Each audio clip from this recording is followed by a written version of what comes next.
Vande Gujarat.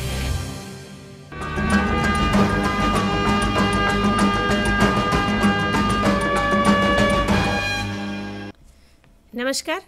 ICDS મહિલા અને બાળ વિકાસ વિભાગ વતી હું આપ સૌનું હાર્દિક સ્વાગત કરું છું.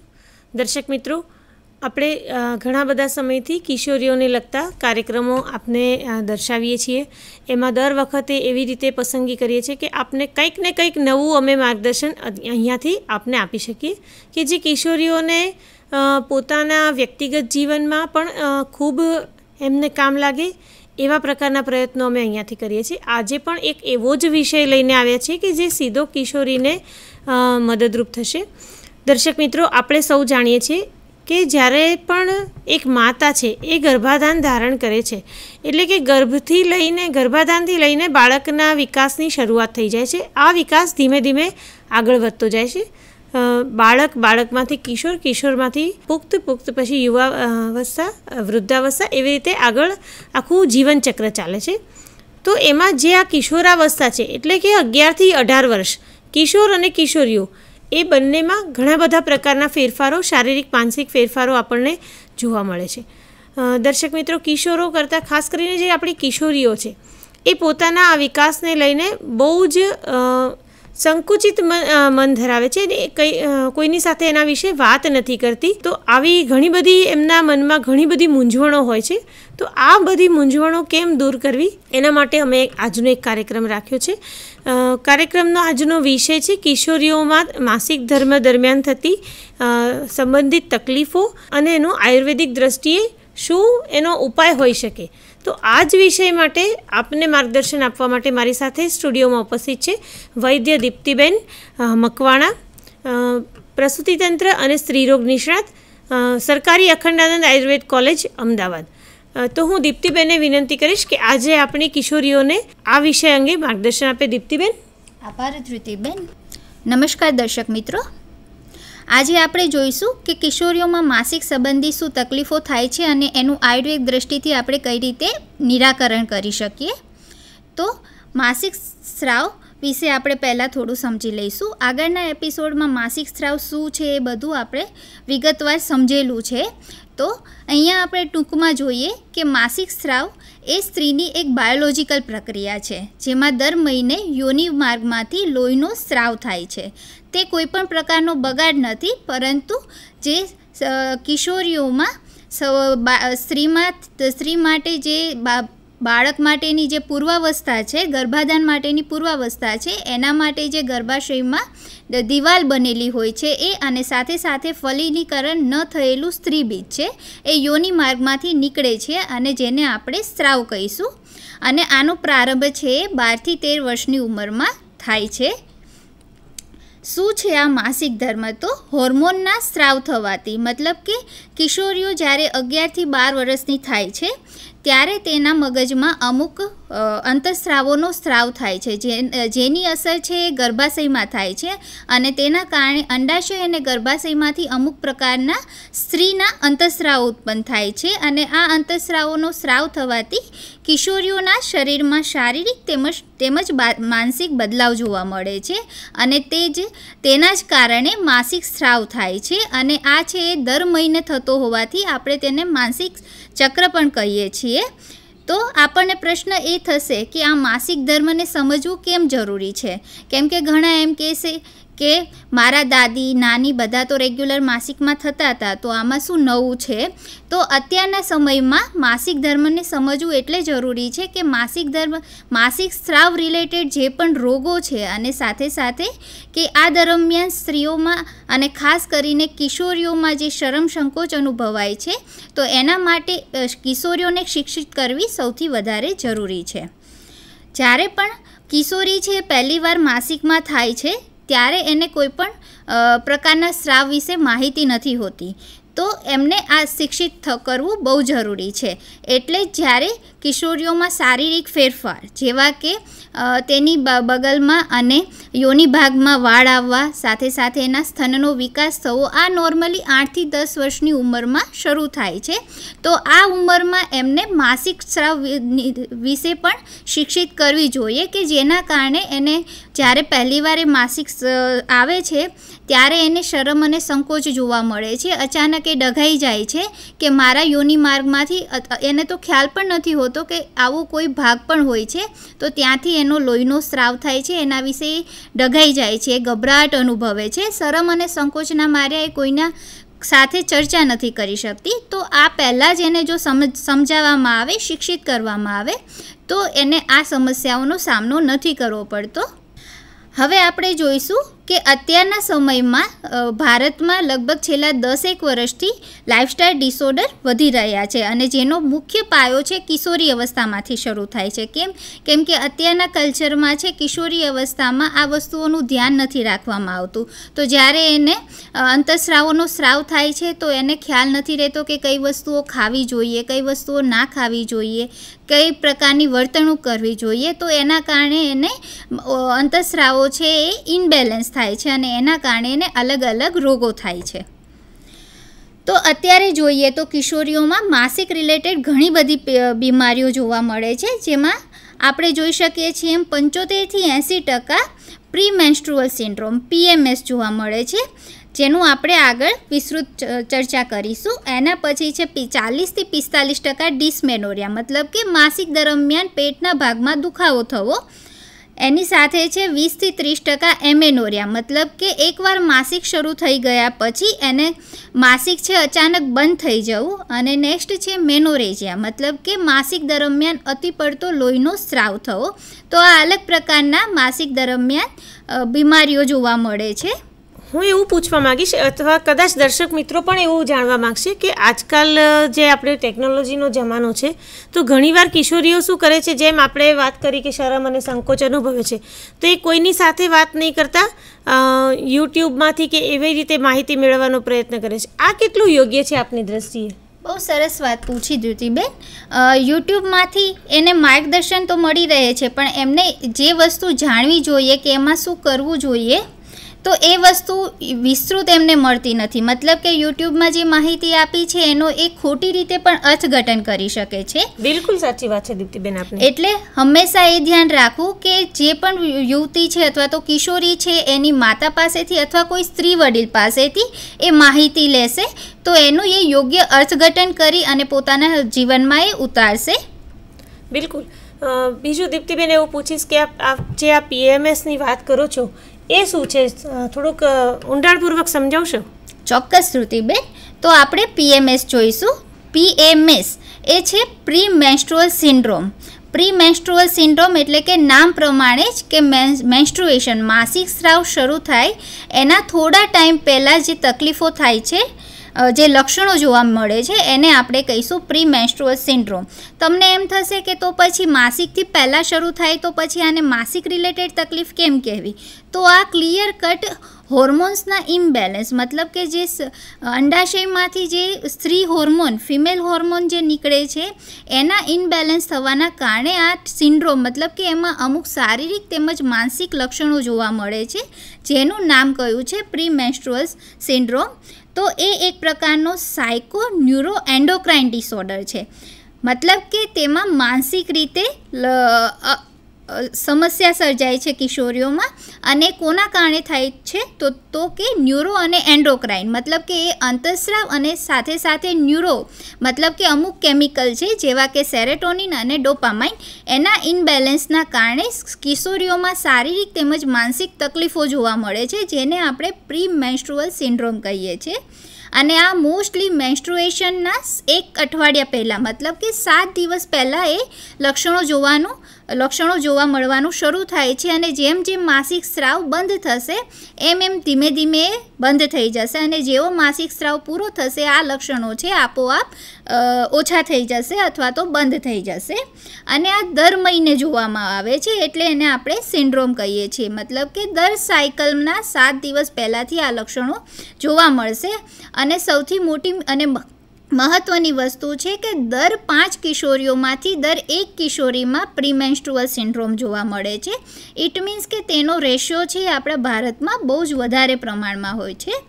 હવે આપણને એ પણ સવાલ થશે કે ઘણા બધાને માસિક સ્રાવ આવે ત્યારે પેટમાં દુખાવો, બેચેની થવી, એવું બધું તો નોર્મલ છે. આપણે એમાં થોડો ઘણો આરામ કરી લઈશું તો કોઈ પ્રોબ્લેમ નહીં થાય. પણ ખાસ એ અગત્યની વાત છે કે PMS એ આ બધા લક્ષણોથી અલગ છે. મતલબ કે જે મેન્સ્ટ્રુઅલ સાયકલના માસિક ચક્ર દરમિયાન જે સામાન્ય લક્ષણો જોવા મળે છે, જેવા કે પેઢુમાં દુખાવો, ઉબકા થવા, બેચેની અનુભવવી, માનસિક થાક લાગવો, આના સિવાય પણ PMSના ઘણા ક્રાઇટેરિયા છે જે આપણે જોઈશું. તો ખાસ કરીને સૌથી પહેલું છે કે એ કોઈ ઓર્ગેનિક લીઝન, મતલબ કે યોનિ માર્ગમાંથી કોઈ અલગ પ્રકારનો સ્રાવ કે એની સાથે રિલેટેડ નથી, અને એ દર મેન્સ્ટ્રુઅલ સાયકલ મતલબ દર માસિક સ્રાવ દરમિયાન જોવા મળે છે. જ્યારે નોર્મલ મેન્સ્ટ્રુઅલ સાયકલમાં એવું હોય છે કે ક્યારેક જ દુખાવો થાય, ક્યારેક વધારે થાય તો બીજા સાયકલમાં ઓછો થાય છે, જ્યારે આમાં એ કન્ટિન્યુ રહે છે. એની સાથે સૌથી ઇમ્પોર્ટન્ટ વસ્તુ કે સામાન્ય જે માસિક સ્રાવ હશે એમાં જે દુખાવો થશે એ આરામ કરવાથી અથવા તો શેક લઈ લેવાથી એ નોર્મલ થઈ જશે, મતલબ કે દુખાવો મટી જશે. જ્યારે PMSમાં એની ક્વોલિટી ઓફ લાઈફ, મતલબ કે એનું જે રોજિંદુ કાર્ય છે એ ડિસ્ટર્બ થશે, એમાં સમસ્યા ઉત્પન્ન થશે. એટલે PMS ઉપર ધ્યાન રાખવું બહુ જ જરૂરી છે. અને આમાં સૌથી વધારે મતલબ કે 70થી 80% ઇમોશનલ સિમ્ટમ્સ, મતલબ કે એને લાગણીઓ છે અલગ અલગ પ્રકારની જોવા મળે છે, એ જોવા મળે છે.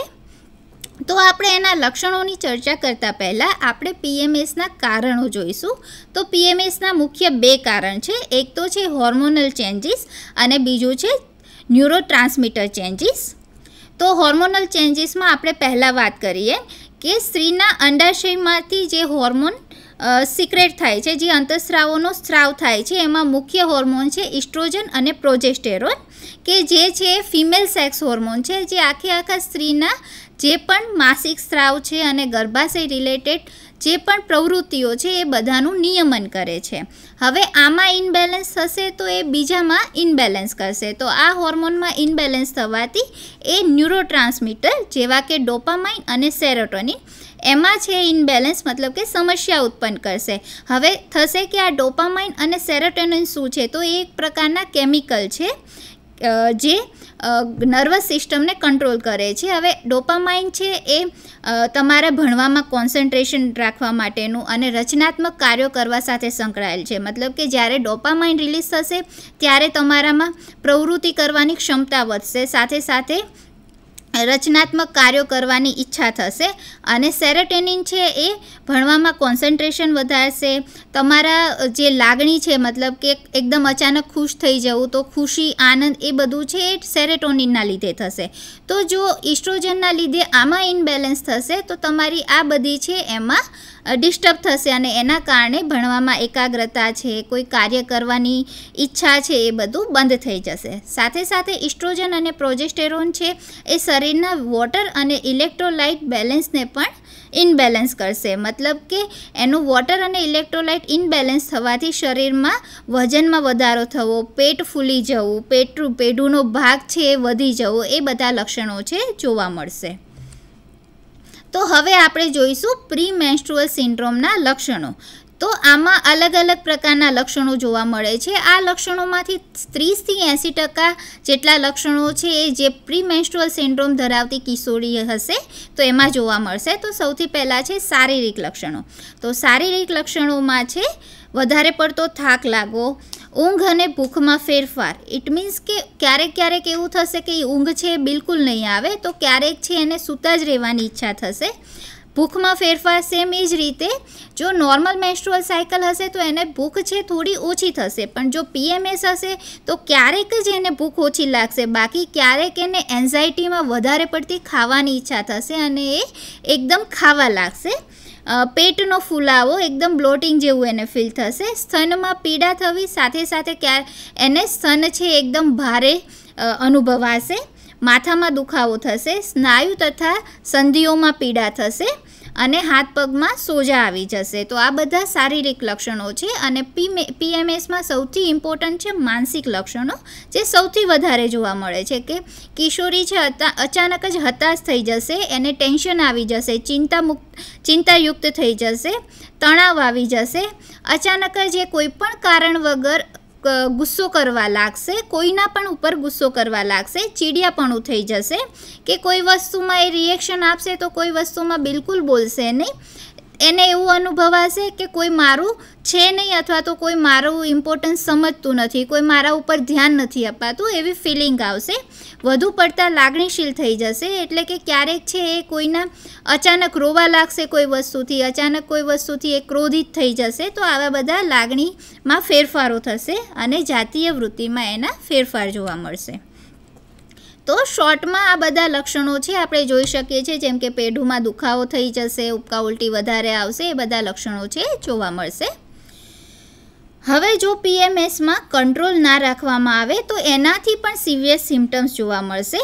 તો સામાન્ય રીતે 50% PMS ધરાવતી કિશોરીઓ છે એમાં એટલા બધા લક્ષણ જોવા નથી મળતા કે જે માઇલ્ડ સિમ્ટમ્સ હોય છે, પરંતુ એમાંથી 10થી 15% એવી કિશોરીઓ છે કે જેમાં એ લક્ષણો છે એ સિવિયર વધારે પડતા ભયાનક થઈ જાય છે અને PMDD પ્રી મેન્સ્ટ્રુઅલ ડિસ્ફોરિક ડિસઓર્ડરનું સ્વરૂપ લે છે.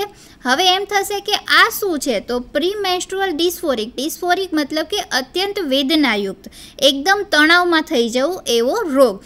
આ રોગ ધરાવતી કિશોરીઓ છે ડિપ્રેશનનો શિકાર બનશે અને આ રોગ ધરાવતી કિશોરીઓમાં આત્મહત્યાનું પ્રમાણ છે સૌથી વધારે જોવા મળે છે. તો PMS કરતાં આ છે વધારે સિરિયસ રોગ છે. આમાં મૂડ સ્વિંગ્સ છે બહુ જ વધારે જોવા મળશે, મતલબ કે 1 સેકન્ડમાં એ એકદમ શાંત અને ખુશ હશે, જ્યારે થોડી જ વારમાં એને કોઈ કંઈ કહેશે અથવા તો નહીં પણ કહે તો પણ એ એકદમ ગુસ્સાવાળી થઈ જશે.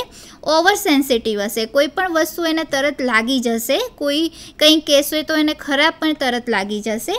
એનો ઊંઘમાં વધારો કે ઘટાડો એ પણ સિવિયર ફોર્મમાં હશે કે ક્યાં તો એકદમ સૂતી રહેશે અને કોઈ પ્રવૃત્તિમાં એને કાર્ય કરવું નહીં ગમે.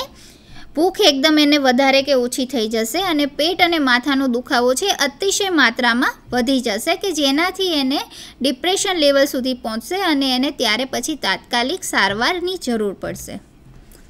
સાથે સાથે ચીડિયાપણું, ગભરાહટ, ઉદાસી, તણાવ, અચાનક રોવું, ભણવામાં ધ્યાન ના લાગવું, કેમ કે એની એકાગ્રતા છે એકદમ ઓછી થઈ જશે, તેથી એ અભ્યાસમાં પણ ધ્યાન નહીં લગાવી શકે, એ પોતાનું કામમાં પણ મન નહીં લગાવી શકે, ગુસ્સો એનો એટલો વધી જશે, એ પોતાના મિત્રો સાથે વ્યવસ્થિત ભળી નહીં શકે અથવા તો મિત્રો સાથે એ ઝઘડો કરશે, જેનાથી એને એ એકલી પડી જશે અને એના કારણે એનો તણાવ છે વધવા લાગશે.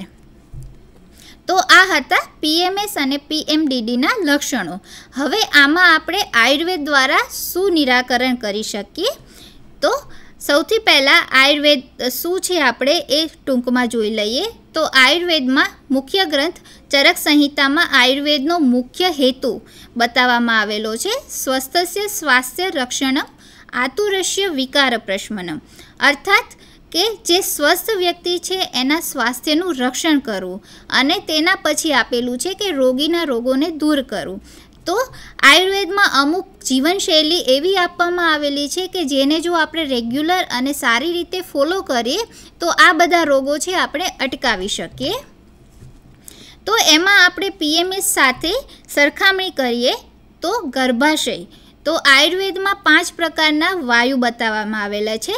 એમાંથી ગર્ભાશય છે એ મેઇન અપાન વાયુનું સ્થાન છે. હવે આપણને થશે કે આ અપાન વાયુ શું છે? તો અપાન વાયુ આપણે શોર્ટમાં સમજીએ તો અપાન વાયુ છે વાયુનો એક પ્રકાર છે કે જે મળ, મૂત્ર, માસિક સ્રાવનું નિયમન કરે છે, અર્થાત કે શરીરમાંથી એને બહાર કાઢવાનું કામ છે અપાન વાયુ કરે છે. તો જો કોઈ કારણના લીધે અપાન વાયુમાં વિકૃતિ થશે તો એના કારણે ગર્ભાશયમાં વિકૃતિ લાવશે અને ગર્ભાશયમાં વિકૃતિ થશે તો એના કારણે માસિક સ્રાવ સંબંધિત સાથે સાથે અંતઃસ્રાવોમાં ઇનબેલેન્સ થશે અને એના કારણે આપણે જે આગળ જોઈ ગયા એ બધા લક્ષણો ધરાવતા PMS, PMDD વગેરે લક્ષણો છે અથવા તો બીમારીઓ છે ઉત્પન્ન થશે. તો આયુર્વેદમાં એક સ્પેશિયલ માસિક સ્રાવ દરમિયાન પરિચર્યા આપેલી છે કે જે દરમિયાન શું કરવું જોઈએ કે શું ના કરવું જોઈએ. તો આપણે અહીંયા જોઈશું કે અપાન વાયુની વિકૃતિ ન થાય એના માટે આપણે શું ના કરવું જોઈએ. તો વધારે પડતું દોડવું, વધારે પડતું પ્રવૃત્તિ કરવું, વધારે પડતી માલિશ કરવી, વધારે પડતું હસવું, વાતો કરવી, આ બધું છે એ ના કરવું જોઈએ. સાથે સાથે માસિક સ્રાવ દરમિયાન સૌંદર્ય પ્રસાધનોનો પ્રયોગ ના કરવો જોઈએ. હવે આપણને એમ થશે કે આવું કેમ નહીં કરવું, તો આયુર્વેદમાં બતાવેલું છે કે જો આ બધું વધારે પડતું કરવામાં આવે તો છે અપાન વાયુ છે એનો પ્રકોપ થશે અને એના કારણે એ છે એ ઊંધો થશે. આપણે સાંભળેલું હશે આપણા ઘરમાં કે દાદા કે કોઈ એમ કહેતું હોય કે મને ઊંધો વાયુ થઈ ગયો, ઊંધો ગેસ થઈ ગયો. તો આ એનું જ એક સ્વરૂપ છે કે અપાન વાયુ છે દરેક વસ્તુ નીચેની તરફ વહેવડાવે છે.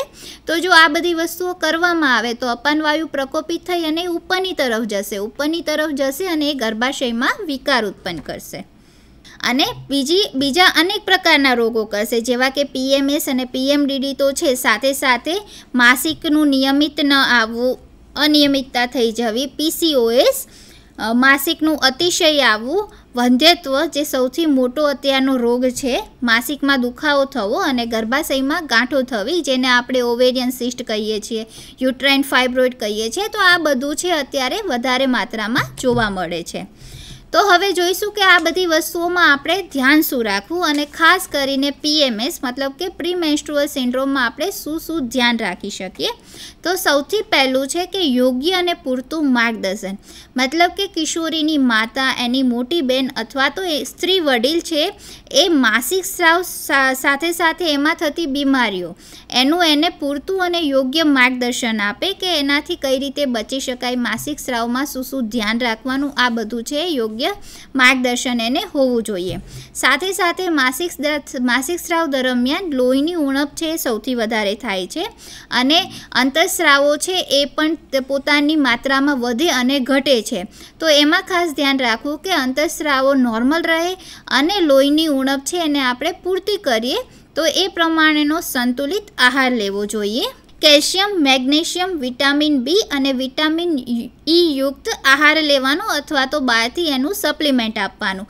આનું સૌથી મહત્ત્વની વસ્તુ છે કે આ બધું છે એ શરીરમાં કેલ્શિયમનું પ્રમાણ મતલબ કે હાડકાની તો મજબૂતી કરશે પણ સાથે સાથે એ સેરેટોનિન અને ડોપામાઇન પર પણ ઇફેક્ટ કરશે અને એના કારણે છે હોર્મોનમાં બેલેન્સ રહેશે. પ્રમાણસર કસરત કરવાથી કિશોરીઓ છે એ ખુશી ફીલ કરશે અને જેવી એ કસરત કરશે તો એના એન્ડોક્રાઇન સિસ્ટમ અને સાથે સાથે ન્યુરોકાઇન સિસ્ટમ ઉપર ઇફેક્ટ થશે અને એના કારણે છે સેરોટોનિન અને ડોપામાઇનનું પ્રમાણ છે જળવાઈ રહેશે. એ જ રીતે પ્રાણાયામ અને ધ્યાન રેગ્યુલર કરવામાં આવશે તો એને માનસિક શાંતિ જોવા મળશે. પૂરતા પ્રમાણમાં ઊંઘ છે સૌથી વધારે જરૂરી છે, કેમ કે જો ઊંઘ એ વ્યવસ્થિત લેશે તો એના મગજની શાંતિ થશે અને માનસિક શાંતિ થવાથી ધીમે ધીમે જે અંતઃસ્રાવો મગજથી ઉત્પન્ન થાય છે એ નોર્મલ થશે અને કોઈ પણ પ્રવૃત્તિમાં વ્યસ્ત રહેશે તો એને જે માનસિક લક્ષણો છે મતલબ કે ચીડિયાપણું છે, ક્રોધ છે, એ વસ્તુઓ નહીં આવે. એન્ગેજ ઇન સેલ્ફ કેર મતલબ કે પોતાની પ્રવૃત્તિઓમાં એ વ્યસ્ત રહે, પોતાની જ વસ્તુઓ કઈ રીતે એને આગળ વધવું એના ઉપર એ ધ્યાન રાખશે તો એ વધારે સારી રીતે કામ કરી શકશે. અને protection of moral code of the society મતલબ કે અમુક વેલ્યુ છે એને સાચવી રાખવી. આ ફિગરમાં બતાવે છે કે તમે તમારા વડીલો સાથે કઈ રીતે વાત કરો અથવા તો તમારી જે પણ બીમારીઓ છે અથવા તો જે પણ સમસ્યા છે તમે જ્યારે શેર કરશો તો એ તમારી શેરિંગના લીધે તમે ચિંતામુક્ત પણ થશો અને સામેથી તમને વ્યવસ્થિત માર્ગદર્શન પણ મળી રહેશે.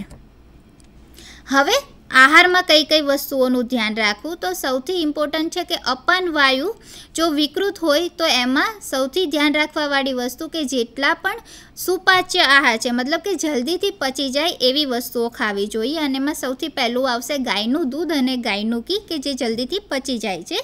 તો લઘુ સુપાચ્ય અને ગરમ આહાર લેવો જોઈએ અને બને એટલું લિક્વિડ મતલબ કે દ્રવયુક્ત આહાર વધારે લઈશું તો એ પચવામાં જલ્દી થશે કે જેના કારણે છે અપાન વાયુ છે નોર્મલ થઈ જશે. ખાસ કરીને ઘી, ચોખા અને જવ વધારે લેવા. શિયાળામાં બને એટલું ગરમ પાણી પીવું જોઈએ. કબજિયાત કરે તેવો આહાર મતલબ કે ગુરુ પચવામાં જે ભારે હોય એ તીખો તળેલો આહાર ન લેવો અને કેલ્શિયમ તેમજ આયર્નથી ભરપૂર ખોરાક લેવો. બીટ છે, બદામ છે, આ બધી વસ્તુઓ છે આપણે વધારે માત્રામાં લઈ શકીએ. દૂધ છે એ કેલ્શિયમથી રીચ છે. આપણે આગળ જોઈ ગયા એમ કે કેલ્શિયમ છે સેરેટોનિન અને ડોપામાઇન પર પણ અસર કરે છે અને એની સાથે સાથે PMSના લક્ષણોને ઓછા કરશે. એ જ રીતે બીજા ઘણા બધા આહાર છે, જેમ કે દૂધથી બનાવેલી આઇટમ છે તો એ બધી વસ્તુઓ વધારે ખાવાની. આયર્ન રીચ છે એવો ખોરાક વધારે લેવો, જેમ કે બદામ છે, બીટ છે, ગાજર છે, એ બધું છે વધારે માત્રામાં લેવું. ખજૂર છે, કાળી દ્રાક્ષ છે, દેશી ગોળ છે, આ બધું છે એ આયર્નની માત્રા વધારે છે, તો આવો ખોરાક છે વધારે લેવો. ગરમીમાં આપણે કાળી દ્રાક્ષ પણ સારી માત્રામાં લઈએ કે જે ગરમી પણ ઓછી કરશે અને આયર્નની વેલ્યુ પણ વધારશે. હવે વિહારમાં શું ધ્યાન રાખવું? વિહાર મતલબ કે આપણે કઈ રીતે અમુક પ્રવૃત્તિઓ કરવી. તો આપણે પહેલાં જોઈ ગયા એમ કે પૂરતા પ્રમાણમાં ઊંઘ કરવી, ધ્યાન કરવું. જો વધારે પડતું પેટમાં દુખાવો હોય તો ગરમ પાણીની થેલીનો શેક કરવો અને પ્રવૃત્તિમય રહેવું. અલગ અલગ પ્રકારના આસન કરવા, ધ્યાન કરવા. હવે અમુક ઇમ્પોર્ટન્ટ આસન છે કે જે આપણે PMSમાં કરી શકીએ કે જેનાથી અપાનવાયુ વિકૃતિ પણ ઓછી થાય અને સૌથી ઇમ્પોર્ટન્ટ કે આ આસન કરવાથી પેટના ભાગે પ્રેશર આવશે, દબાણ અનુભવાશે અને એના કારણે ગર્ભાશયને મસાજ મળશે. ગર્ભાશયને મસાજ મળવાથી તેના આજુબાજુના સ્નાયુ અને ગર્ભાશય છે એ મજબૂત થશે અને ત્યાંથી સ્રવતા જે અંતઃસ્રાવો છે એ નોર્મલ રહેશે. તો એમાં છે તિતલી આસન, બટરફ્લાય પોઝ છે, ભુજંગાસન છે. તો આ બધા આસનથી પેટ ઉપર પ્રેશર આવશે. પશ્ચિમોત્તાસન છે, હલાસન છે, ધનુરાસન છે, આ બધા આસન છે એ ગર્ભાશયને મજબૂત કરશે. એના સિવાય છે હવે આપણે જોઈશું ઘરગથ્થુ ઉપચાર એવા કયા કરવા કે જેના લીધે આપણે PMSમાં સારું રહે. તો સૌથી પહેલું છે ગાયનું ઘી. ગાયનું ઘી છે જેટલું સારા માત્રામાં લેવામાં આવે તો એ છે PMSમાં બહુ સારું કામ કરે છે. બને ત્યાં સુધી ગાયના દૂધમાં અથવા તો કોઈ પણ દૂધમાં 1 કે 2 ચમચી ગાયનું ઘી નાખી અને ડેઈલી લેવાની આદત રાખવી જોઈએ કે જેનાથી અપાનવાયુ છે નોર્મલ રહેશે. સાથે સાથે ફુદીનો છે, ગંઠોડા છે, તો સૂંઠ છે, આ બધું છે અપાનવાયુમાં સરસ કામ કરશે અને કબજિયાત પણ રોકશે કે જેના કારણે અપાનવાયુ નોર્મલ થશે. બીજું એક વસ્તુ કે જ્યારે PMS હોય ત્યારે ગાયના ઘીનું 1 કે 2 ટીપા છે બંને નાકના નસકોરામાં જો નાખવામાં આવે રેગ્યુલર તો એ પણ છે એમ તમને નશ્યના સ્વરૂપમાં આપણે આપીશું તો એ માનસિક શાંતિ લાવશે, કેમ કે એ ડાયરેક્ટ મગજમાં અસર કરશે અને જેના કારણે મગજમાંથી જે સ્રવતા અંતઃસ્રાવો છે એનું નિયમન કરશે અને એના કારણે માસિક સ્રાવ દરમિયાન જે દુખાવો થાય છે અને માનસિક લક્ષણો જોવા મળે છે એનું સમસ્યાનું નિવારણ કરશે.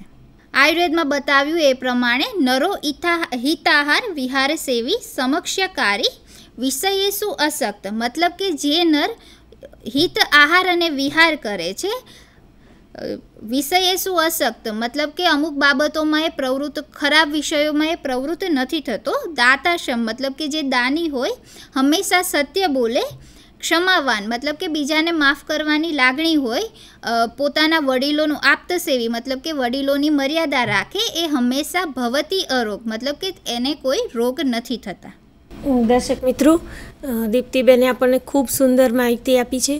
આપ પોતે પણ જોશો, અન્ય કિશોરીને પણ આ કાર્યક્રમ જોવા માટે પ્રેરિત કરશો, કારણ કે જે કિશોરીઓ એકબીજા સાથે વાત નથી કરી શકતી, દીપ્તિબેન ખાસ કરીને, કે ઘણી કિશોરીઓને એવું હોય કે મારે આવી વાત ન કરાય, આ તો કંઈ ખાલી સ્ત્રીઓની વાત છે, કોઈની સામે ન કરાય, હું બીજી બેનને કેમ આપું છું. તો એવી કિશોરીઓ માટે આપણો આ કાર્યક્રમ ખૂબ ઉપયોગી સાબિત થશે એવી અપેક્ષા છે. કાર્યક્રમો આવી જ રીતે અમે આગળ પણ આપની સમક્ષ રજૂ કરતા રહીશું. ત્યાં સુધી ધન્યવાદ.